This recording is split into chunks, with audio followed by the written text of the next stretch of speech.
या ठिकाणी आपण टेन्सचा क्वेश्चन बघत आहोत. टेन्सचा क्वेश्चन बघा काय आहे.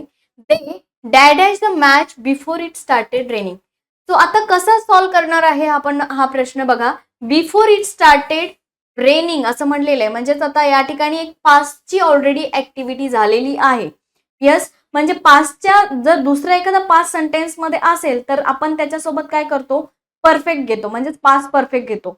तर यानुसार इथे हॅव वोन म्हणजेच प्रेझेंट परफेक्ट येणार नाहीये किंवा फक्त विन हा V1 फॉर्म येणार नाही किंवा विल विन फ्युचर मध्ये येणार नाहीये, कारण की ऑलरेडी इथे पास्ट दाखवतंय before it started raining. So त्यानुसार आपला आन्सर असणार आहे had won. So sentence will be like this, they had won the match before it started raining. आता नाउ नेक्स्ट क्वेश्चन जसी we dash at dinner before the guest arrived.